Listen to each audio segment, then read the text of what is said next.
Troy from the Do-It-Yourself World and the Off-Grid Project. Got another Craigslist run today. It's after 1 in the afternoon, and I'm trying to get this old beast running. It's rough at best, but a few minutes ago it wasn't even running at all. It was just sputtering once in a while. It's an old Homelite 4,000 watt generator, and I got some carburetor cleaner right there, and I put some sea foam in the gas tank and some clean gas in it, and I do believe it's cleaning itself out. That sea foam is amazing stuff. And a couple shots of carb cleaner in the beginning, let it soak itself through. Actually, as I'm recording, that's the best this has run yet. And I'm a strong believer that the engine needs to be run. So I'm going to let that run for a while. I think I might have myself a generator for the off-grid project. Worst case, I might have to do some cleaning. The carburetor's a little bit dirty yet. It's still sputtering. But it wants to run. It's a strong runner. That's an 8-horse Briggs Stratton. Good old classic. It wants to run. I think it'll clean itself up, because for the most part it's running well.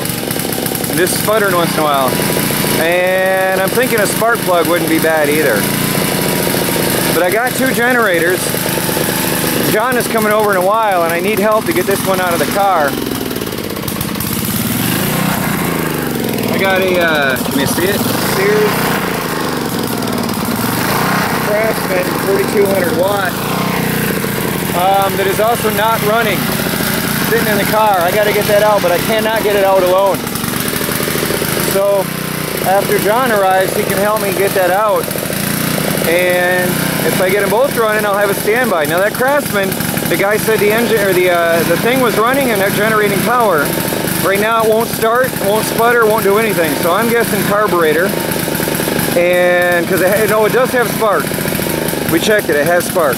So I'm guessing carburetor, and it'll have a backup.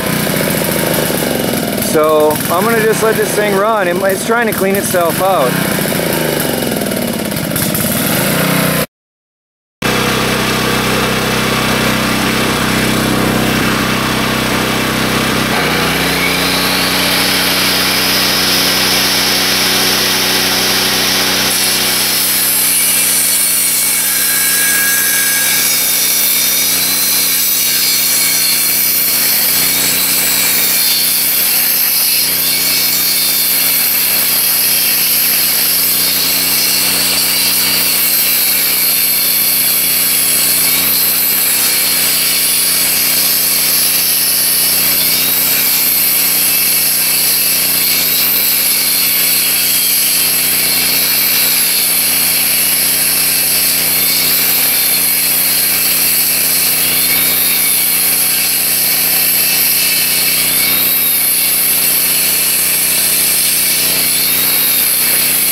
We're making furring strips for inside, which we were hoping to do it last night with many things. So right now we're trying to just finish putting all them on inside.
it's dusty over here. So we're making a whole mess of furring strips, and each one saves me $1.18. We've got well over $20–$30 in furring strips cut in just a few minutes using that old lumber. Because with the old lumber we can just shave off any junk that we don't or can't use. And the furring strips, we'll show you later on what we're doing inside there. I don't know if I mentioned it because we were working away. I had to go in and get a saw blade, and I'm sure you saw the difference. I cut like butter with the new blade. So we ripped a whole mess of boards. So now we've got these furring strips, which I mentioned. And then I don't know how much you saw on last night's video with Man of Many Things here, but yeah, I'm sure you could see well with his lights in here, better than you'll be able to see now, I think. So the furring strips are going on the walls here all the way around, and then I've got the radiant foil, and then the furring strip will go on inside of each. So I'll have two furring strips for every single stud in here, all the way up to the ceiling, but that'll make it really warm. John thinks it's overkill. He thinks this is going to be like a cool box. A walk-in freezer with the amount of insulation I got, which is good. Keep the heat in winter and the heat out in summer. That's what that stuff's going to do. I think it's going to be just right because some people are using 2x6 construction these days, and I've only got 2x4s. So that with the radiant barrier, I think I'll pretty much equalize things to what your newer homes are being built with.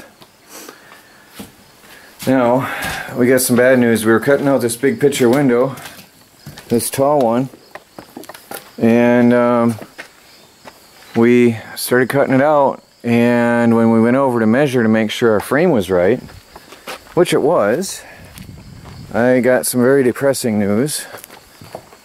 And honestly, we can't figure out why this could have happened, because these windows were in a guy's garage and they were perfect, and I brought them over here and they were perfect, and they've been sitting here and they were perfect. And I noticed there was a little bit of a leak up in the top left corner. And I don't see any branches that fell down or anything, so I don't know what would have caused it to leak there. But look at this. I'm sure you can see it with the camera. See the water inside?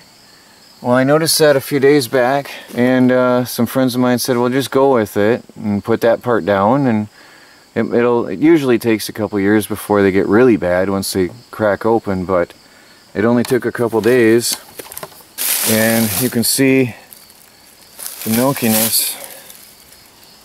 It's, I think you can see that, the moisture. See the moisture inside? That's in the window. It's really, really, really bad. This window is done. I'm really sad. Just sitting here, the thing went bad. See the water running down inside? Yeah, you can see that. You can see the drips of water running down inside the window. There's a drip right there. It's shot all the way down to the bottom, all the way through, all the way down. And it hasn't rained, and that's the weirdest thing. It's done. That window's done. The other one is okay, but I don't want my house to be off balance. I have no idea how that broke up there. Now they're sitting here uneven and crooked because we were just looking at them. But that's done. So, I've got two of these, although I know now why they took it out. This is a surprise. There's a hole in the one, and surprisingly the hole goes all the way through. But it didn't. This one didn't get milky or leak, so it might be just two panes of glass with nothing in between. But that's very surprising. This one I'm not using. We were only going to use one, which I've got over here stripped and prepared and ready to go up. So what we're doing right now is we're cutting and framing in the header for that, and framing it in to go above the door as originally planned. But yeah, I have to admit I'm quite upset about those big windows. I'll check it when it costs to get them repaired, but I think it's going to be too much for me this year. So that hole is going to have to be closed back up later on. It'll be convenient for construction now so we can see inside, but that hole has got to be patched up. And then we'll have the big window above the door, which will be up above the loft, which is fine. And then we'll have the window here in the kitchen sink and the window here in the living room, which will be fine. I mean, it'll be okay, but it's just not what it was supposed to be.